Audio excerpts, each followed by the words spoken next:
prazer imenso ter vocês aqui conosco. Nós vamos meditar na palavra de Deus nesse momento. Aos domingos estamos estudando sobre o livro de Mateus de forma expositiva. Porém, hoje, como é um momento especial, nós daremos continuidade ao estudo de sexta-feira. Lembra?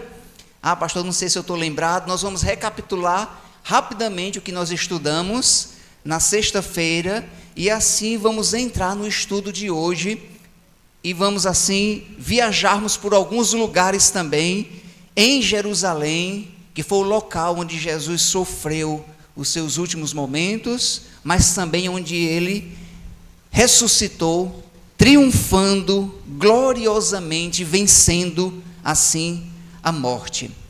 Mas as crianças têm classe hoje, de 1 a 6 anos. Se tiver, a professora fica em pé. Muito bem, a irmã Janaína, ela vai conduzir os pequeninos. Ok? Muito bem. Irmã Janaína, professora. As crianças de 1 a 6 anos podem, então, dirigir-se até a sua professora. Tem uma classe ali para vocês, tá bem? As crianças de 1 a 6 anos. Eu vou mencionar agora, porque eu deixei minha agenda por ali, mas nós tivemos uma decisão em Cristo, aliás, 2 decisões, uma na sexta-feira e a outra em dias anteriores, que foi o filho da irmã Maria, tá bem? Então vou mencionar agora, porque no final do culto eu gostaria de apresentar, tá bem? O pequeno, vocês não me deixam esquecer, porque a agenda ficou acolá, tá bom? Então vocês me lembrem para apresentar esse pequeno diante de Deus, tá bom? E tivemos também uma decisão em Cristo, de um jovem que tem frequentado a nossa igreja, tanto as mocidades aqui como a congregação lá de Sambaíba, que foi o Jairo. O Jairo está aqui conosco também, eu apresentei ele no grupo, e eu gostaria também de apresentá-lo diante da igreja no final do culto. Vamos orar ao nosso Deus, e assim vamos mergulhar aqui nas Sagradas Escrituras. Vamos orar? Curve a sua cabeça, por favor, e vamos pedir a direção do Senhor. Ó Pai amado, nesse momento, ó Deus, em que estamos aqui reunidos para glorificar o Teu nome, gratidão, ó Deus, é uma palavra tão simples diante da grandeza, da perplexidade que é a Sua obra. O Senhor é um Deus tão maravilhoso, e esses dias estamos lembrando o sacrifício de Cristo, algo que foi tão doloroso, ó Deus, que muitos comemoram de tantas formas, e às vezes até desprezando o verdadeiro sentido da Páscoa. Mas nós cristãos entendemos, foi a libertação do seu povo, do império das trevas. O seu sangue derramado, ó Deus, tem poder para nos salvar. Temos estudado esses dias e visto também que o Senhor ressuscitou, venceu a morte gloriosamente. Por isso estamos aqui, ó Deus, por isso a nossa fé é uma fé robusta, porque ela é baseada nesta esperança em que o Senhor morreu, mas ressuscitou, nos trazendo assim uma viva esperança.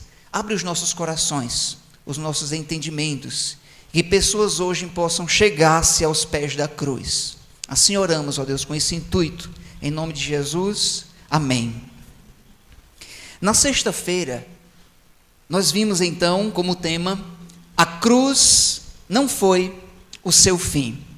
Nós voltamos lá para o Egito e vimos nos dias de Moisés que o povo estava escravizado 400 anos já na mão de Faraó. Deus então, vendo aquela opressão, guiou então seu servo Moisés, o chamando para essa tarefa, para libertar o povo das mãos da escravidão dos egípcios. E Deus assim, enviando Moisés até o Egito, até Faraó, Faraó endurece o seu coração. E nós aprendemos que na soberania de Deus, tanto Faraó endureceu seu coração, como Deus endureceu o coração de Faraó. E Deus, para quebrantar esse coração duro, em libertar o seu povo, Deus então envia as 10 pragas para o Egito, e nós vimos na sexta-feira que cada uma dessas pragas aqui era para destronar um deus do Egito. Cada vez que uma praga era lançada em prática, era para destruir um tipo de deus do Egito, que eram vários deuses. Então, cada uma dessas pragas aqui era para mostrar para Faraó que os deuses do Egito não eram capazes de sustentar o Deus, que é o Deus Todo-Poderoso, o Deus de Abraão, de Isaac e de Jacó. E Deus disse para Moisés: eu serei o que serei. Eu vou mostrar para você, Moisés, quem eu sou, o Deus Todo-Poderoso. E Deus, então, revelando-se através desses catástrofes naturais, enviando pragas como as águas transformando em sangue, as rãs, os piolhos, infestação, moscas, pestilência nos animais, as úlceras nas pessoas, saraiva de fogo matando pessoas e também a relva, gafanhotos que destruíram as lavouras. Existia um Deus que era o Deus da fertilidade, pois Deus com os gafanhotos destruiu então esse Deus que era o Deus da lavoura dos egípcios. Deus envia gafanhotos para destruir tudo e comer o que era verde sobre a terra do Egito. E a 9ª praga nós vimos que foi trevas. O Egito tinha um Deus que era o Deus Ra. O Deus Ra é o Deus do sol. Mas o Deus Todo-Poderoso escureceu o sol para mostrar para Faraó que esse Deus Ra não chegava próximo dos pés do Deus Todo-Poderoso. E a última praga foi a morte do primogênito, a morte dos filhos primeiro. Cada família que tinha um casal, ou só um filho, 2, 3, o primeiro iria morrer. Mas Deus tinha também uma providência. Qual era a providência? Era que o povo de Israel, conforme Êxodo capítulo 12, os hebreus deveriam pegar um cordeiro macho, sem defeito nenhum, não poderia ter a orelha cortada, a patinha quebrada, bem, ele não poderia ser aleijado, era um cordeiro macho, de 1 ano, sem defeito. Ele seria separado no 10º dia do mês de Nissan, e no 14º dia ele seria imolado, sacrificado no crepúsculo da tarde. E nós vimos então que Deus ordenou que o sangue desse cordeiro fosse passado nas portas e nos umbrais, nas vergas das portas. Tomarão do sangue e porão em ambas as obreiras e na verga da porta, nas casas em que comerem. Êxodo 12, versículo 7. Porque o sangue sendo colocado nas portas seria o livramento, porque naquela noite o anjo da morte iria passar. E as casas onde tivesse o sangue do cordeiro, o anjo da morte passaria por cima, saltaria. Aí temos a palavra hebraica pesach, que significa passar por cima. Aí temos a primeira Páscoa, que, resumindo, simplificando, quer dizer livramento. Deus os livrou da morte. A primeira Páscoa. Porém, as casas que não tivesse o sangue do cordeiro, o anjo da morte entraria e tiraria o sopro de vida do filho primeiro. E isso aconteceu, foi grande a mortandade. Mas vimos também que tudo isso tinha uma razão. A razão do sangue ser nas portas é porque os egípcios tinham em suas portas as inscrições dos seus deuses, que eram feitas em esculturas, em pinturas, eram feitas também ao redor dos caixões das múmias. Você com certeza já viu esses tipos de desenho que são chamados de hieroglifos. Os hieroglifos eram feitos nas portas, e muitos desses hieroglifos eram voltados para os deuses. Porém, esses deuses aqui, eles não foram suficientes, somente o sangue do cordeiro poderia proteger da morte. Os egípcios até colocavam oferendas aos pés de algumas portas. Existe até hoje no Egito uma porta falsa, que no Egito antigo eles criam que um Deus da vida passava por ela e os egípcios adoravam esse Deus aí da vida. Porém, nesse dia, esse Deus da vida foi derrotado, porque o anjo da morte tragou a vida do filho primeiro e o filho de Faraó foi junto. Ele libertou o povo. A primeira Páscoa foi livramento. Vimos então a Páscoa nos dias de Cristo, olhando e fazendo um espelho de Êxodo capítulo 12 para os dias de Jesus, porque nos dias de Jesus ainda sacrificavam cordeiros. O templo ainda existia, não existe mais, foi destruído no ano 70, mas os judeus ainda faziam esse sacrifício, porque Deus ordenou a eles que eles fizessem isso perpetualmente. Então, em todo mês de Nissan, que é aproximadamente abril, os judeus sacrificavam um animal, lembrando então do grande livramento. A saída do Egito é lembrada até hoje em Israel.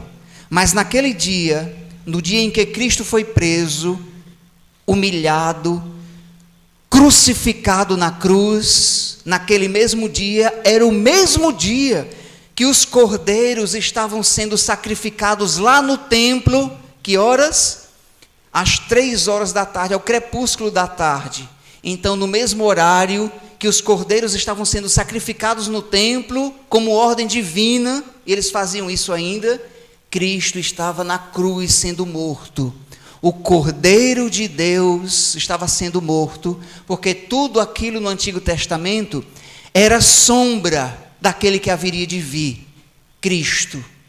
Isso é terrível, mas ao mesmo tempo é maravilhoso, porque a primeira Páscoa registrou o livramento do povo de Israel, mas a Páscoa de Cristo, que foi ele sacrificado, foi livramento, mas não do Egito, do império das trevas. Ele então nos tirou. Mas vamos dar continuidade, porque vamos dizer juntos: a cruz não foi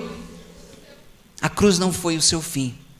Nós vamos nesse momento voltar um pouquinho da história para lembrar os dias de Cristo, porque naquela semana anterior à crucificação ali, ou melhor dizendo, iniciando a semana, o Filho de Deus sai da Galileia e vai para Jerusalém. Depois de 3 anos com os seus discípulos, ele então vai para a sua missão. E o Senhor Jesus ensinou a eles, dizendo o que iria acontecer: o Filho do Homem seria entregue nas mãos dos malfeitores, seria maltratado e morto. Eles não estavam acreditando. E no domingo, então, o Senhor chega em Jerusalém e ele entra de uma forma muito dinâmica. Mas essa forma dinâmica não era só algo divertido, era para se cumprir as Escrituras. Porque lá em Zacarias, capítulo 9, versículo 9, fala justamente sobre essa ocasião que aconteceria. Então, mais de 500 anos já estava escrito que o rei chegaria em Jerusalém montado em um jumentinho. E lá em Mateus 21, versículo 2, diz quando ele estava chegando em Jerusalém, disse assim, vamos ler juntos? Ide à aldeia que aí está diante de vós, e logo achareis presa uma jumenta, e com ela um jumentinho. Desprendei-os e trazei-mos.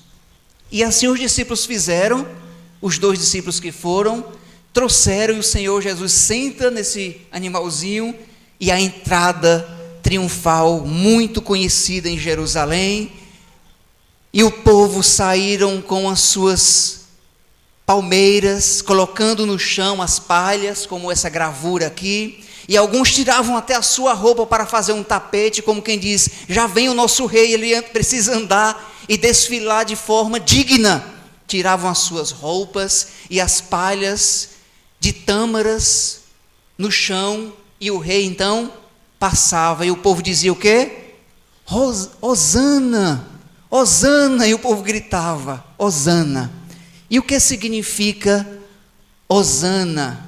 Que a palavra original é Oxiana, significa salva-nos. Salva-nos o rei, porque o povo sabia que as Escrituras falavam de um rei, Porém, o povo não entendeu as épocas direito. Esse rei não tinha vindo para reinar politicamente. O reino de Cristo era um reino espiritual. E o povo grita: Hosana, Hosana nas maiores alturas, salva-nos, Rei, salva-nos. Ainda hoje, irmãos, em Israel, essa semana mesmo, esse último domingo em Israel, muito comum o povo sair pelas ruas ainda com as palhas das tamareiras. Eles colocam em frente os muros, nos portões das suas casas. Os turistas saem pela rua e lembram daquele momento. Mas eu quero lhe dizer que essa lembrança deles, muitas vezes é uma lembrança hipócrita. Sabe por que hipócrita? Porque foi esse mesmo povo que gritou Hosana, salva-nos, no domingo. Boa parte deles foi os que gritaram na sexta,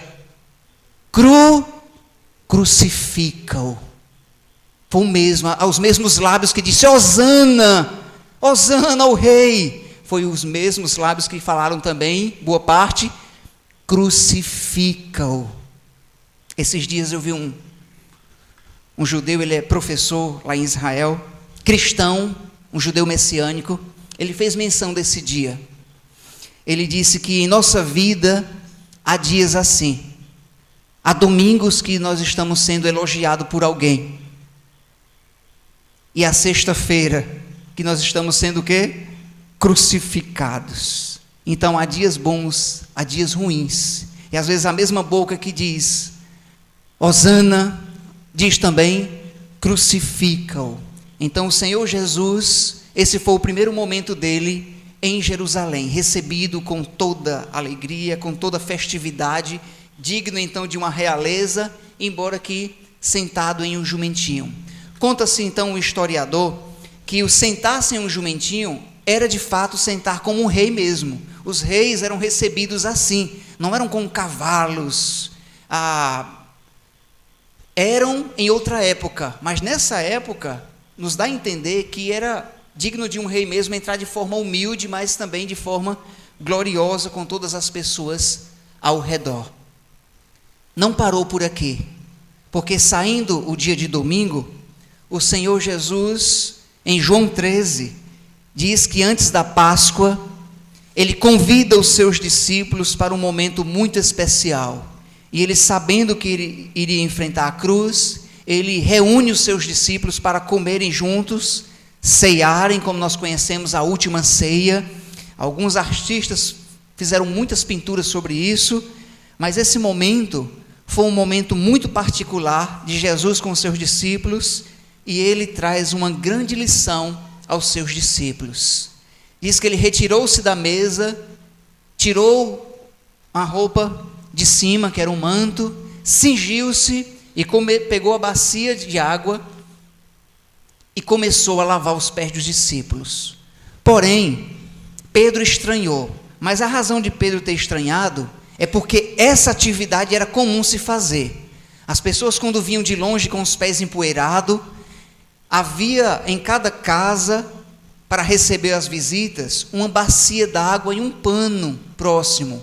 E quem fazia esse serviço aqui eram os escravos. Havia tipos e tipos de escravos.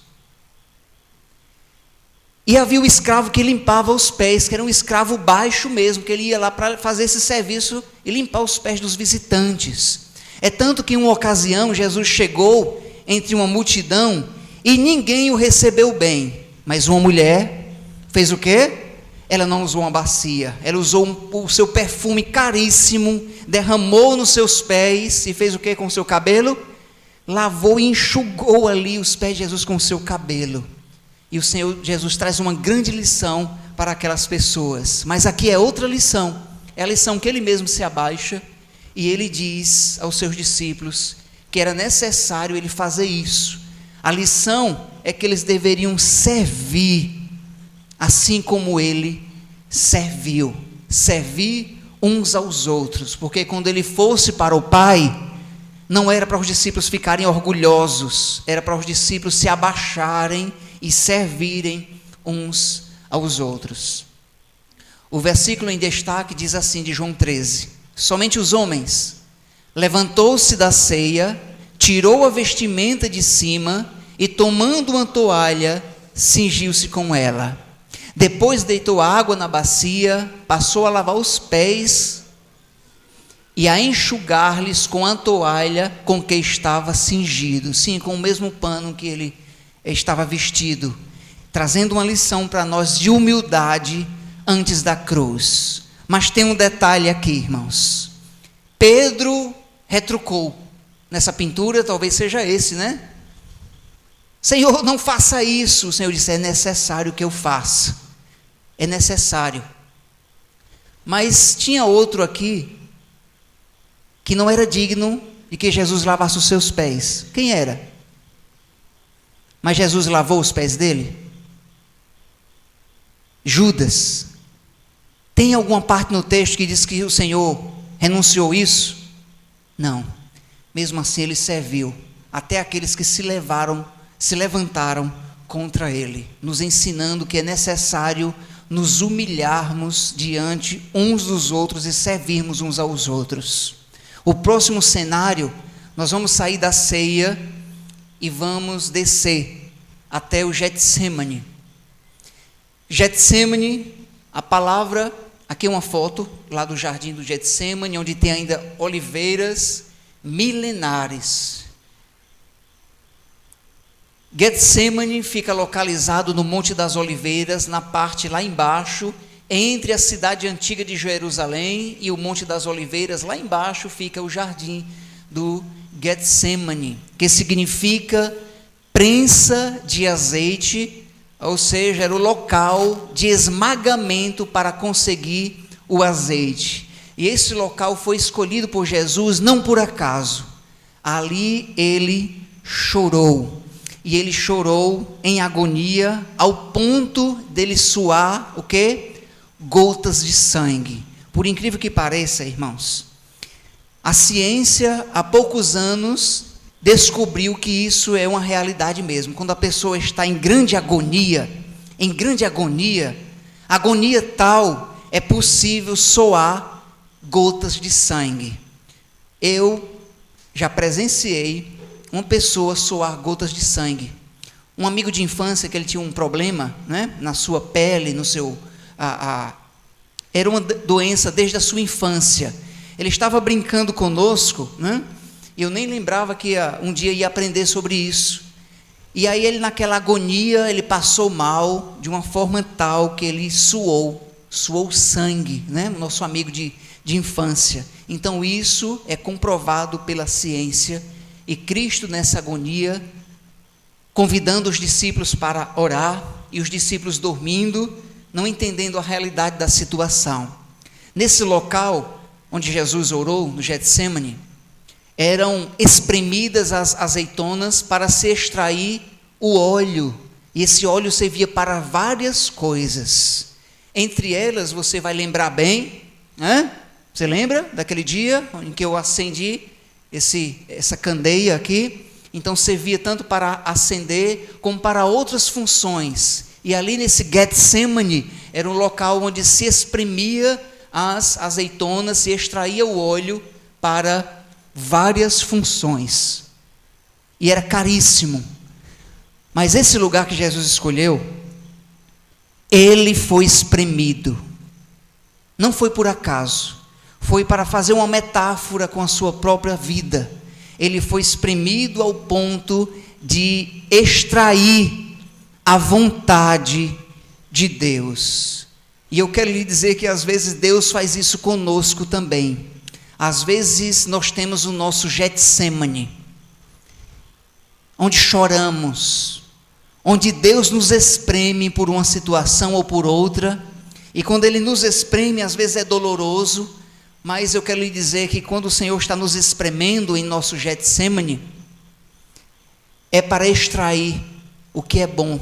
E às vezes é para tirar alguma coisa ruim de nós. Então o Senhor também, Ele usa as nossas agonias para que o seu nome seja glorificado. Mateus 26:36 diz: em seguida foi Jesus com eles a um lugar chamado Getsemane e disse aos seus discípulos: assentai-vos aqui enquanto eu vou ali orar. Aprendemos aqui algumas lições, algumas dessas eu até já mencionei aqui na igreja, que em primeiro lugar, as angústias, elas fazem parte da vida cristã. Não pense você que ainda não é um crente no Senhor Jesus Cristo, que vai chegar aqui à família de Deus e vai ser tudo bom. Não, cristãos passam por dificuldades também. O Senhor Jesus mesmo disse anteriormente: no mundo tereis aflições. Esse evangelho que você escuta pela televisão, de que venha para Deus, para Ele tirar sua dor de cabeça, venha para Ele lhe curar, venha, não peça a Deus um pão, não peça uma padaria.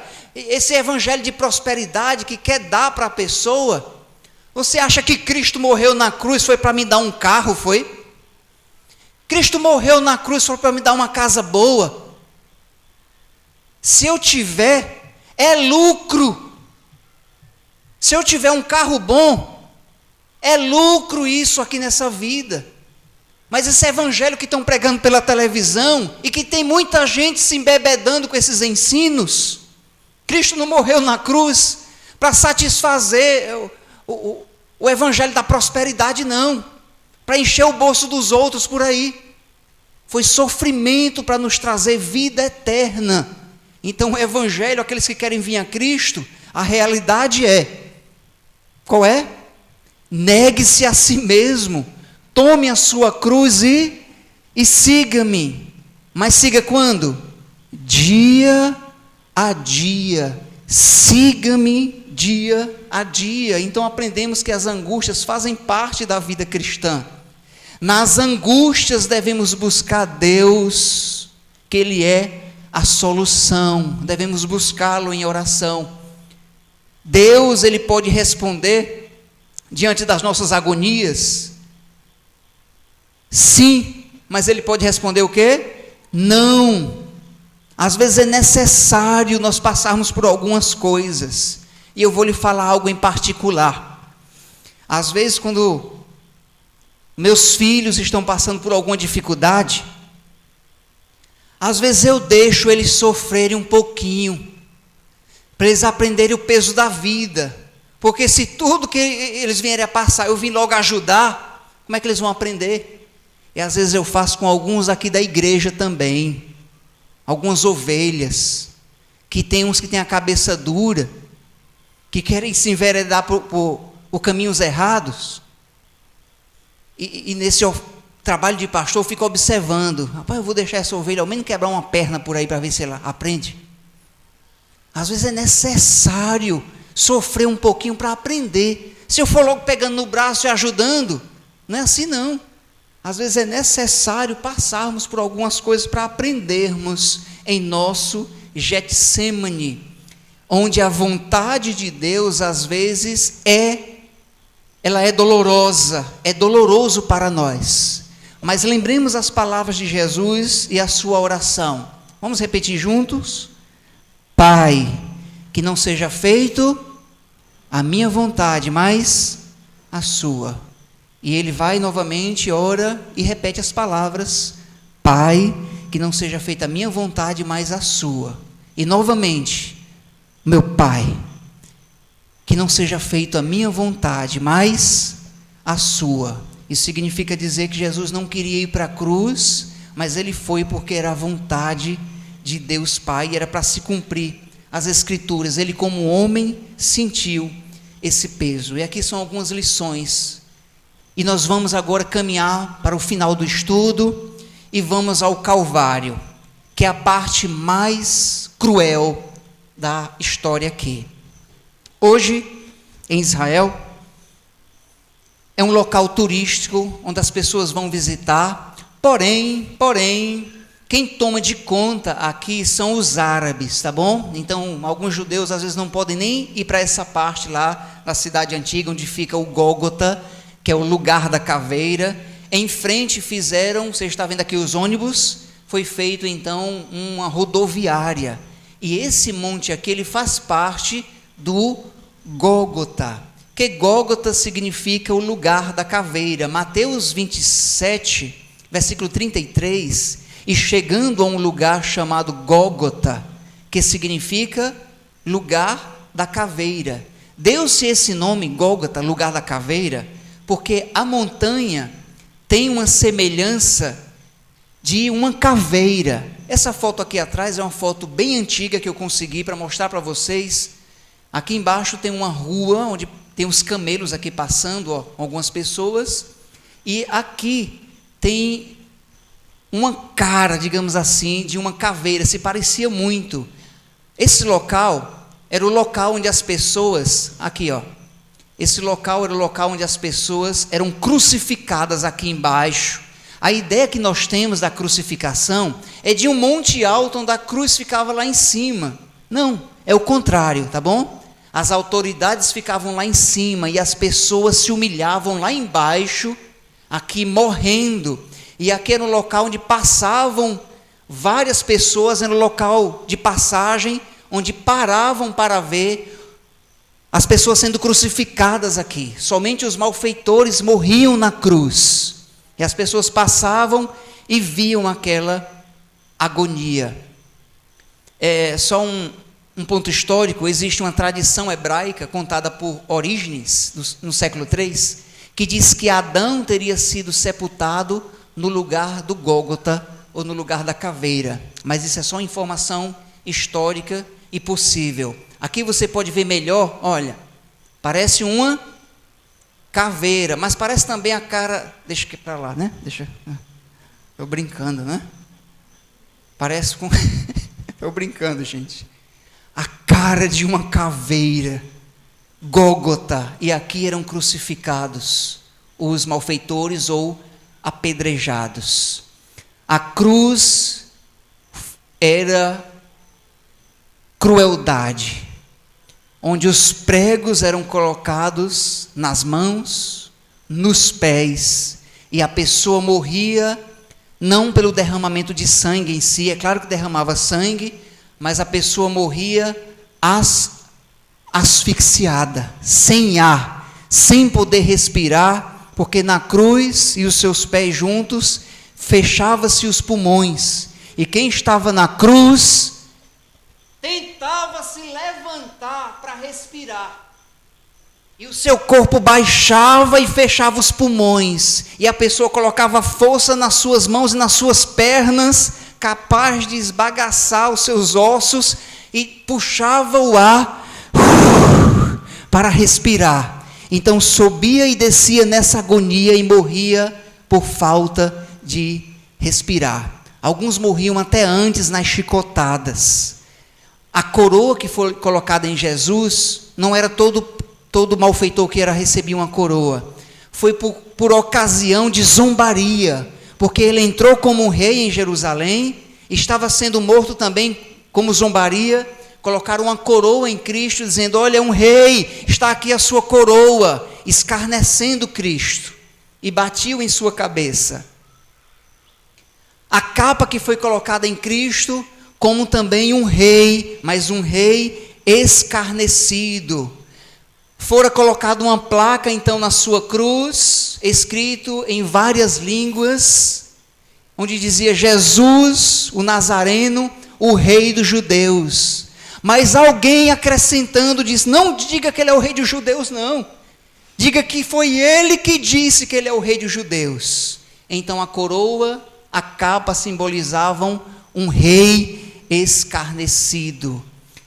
O vinagre que deram para Jesus foram dois momentos em que foram colocados em sua boca. Em um desses momentos, era de fato, servia como anestesia. Mas a outra vez que foi colocado em sua boca, foi para escarnecer e humilhar. Porque o vinagre citado lá, que colocaram em uma varinha e levaram até a sua boca para molhar a boca dele. Tem um sede. Levaram até a boca dele essa esponjinha com vinagre. Você sabe o que era isso aqui naquela época? Era um pote cheio de dejetos humanos. Então aquela água cebosa foi levada à boca do Salvador.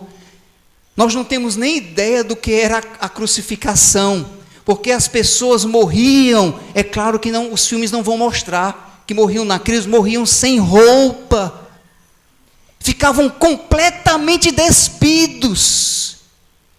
É por isso que os judeus viam como um escândalo a cruz.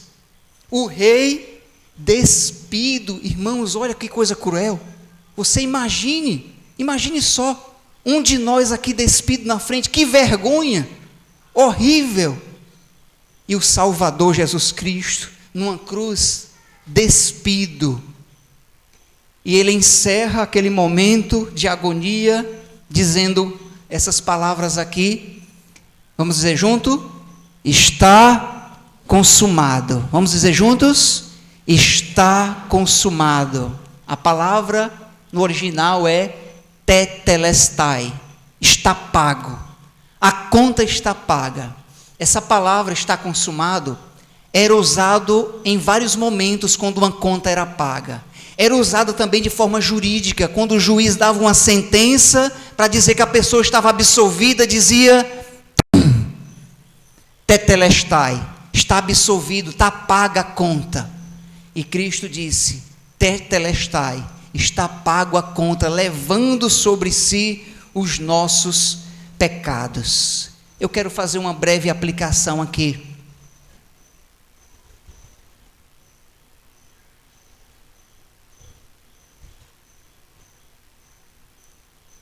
Sumiu a minha imagem, mas não vou deixar de fazer a aplicação, é claro. É que um dia nós estaremos diante do grande juiz, Deus Todo-Poderoso. Um dia todos nós estaremos diante do grande juiz, Deus. E quem vai lhe defender? Quem vai lhe defender diante de Deus? Quem vai ser o seu advogado? Eu acompanho na rede social um advogado um juiz federal, muito gentil, muito gente boa. Acompanho os vídeos dele, acho muito interessante, porque ele acompanha os casos de pessoas idosas que irão para se aposentar. E certa vez chegou em seu gabinete, mostrando, não em seu gabinete pessoal, mas digital, ele de um lado da câmera e a pessoa do outro lado, um senhorzinho de idade que foi se aposentar, mas não tinha nem ideia de como fazer. E todos precisam ir com um advogado diante do juiz. Todos precisam de um advogado. Chega aqui, irmã Michele. Irmã Michele é advogada. Pode chegar aqui, irmã Michele, por favor. Davi, chega aqui, você vai ser o meu advogado também. Quero ver quem vai mexer comigo agora. 2. E esse juiz, muito gentil, chegou esse senhor para apresentar a sua causa, mas ele não tinha um juiz para lhe defender, ou não tinha uma advogada, ele nem tinha um advogado para lhe defender. E o juiz ficou achando graça daquilo, porque ele é muito humano, esse juiz. E o senhorzinho começou a chorar, dizendo, olha, e relatou toda a sua vida, que era um homem trabalhador, mas ele chegou diante do juiz sem advogado. E o juiz, mesmo assim, o aposentou, porque ele viu a realidade daquele homem agricultor. Mas eu quero lhe dizer que um dia vamos chegar diante de Deus, diante do juiz, e quem não tiver um advogado para lhe ajudar, vai ser condenado.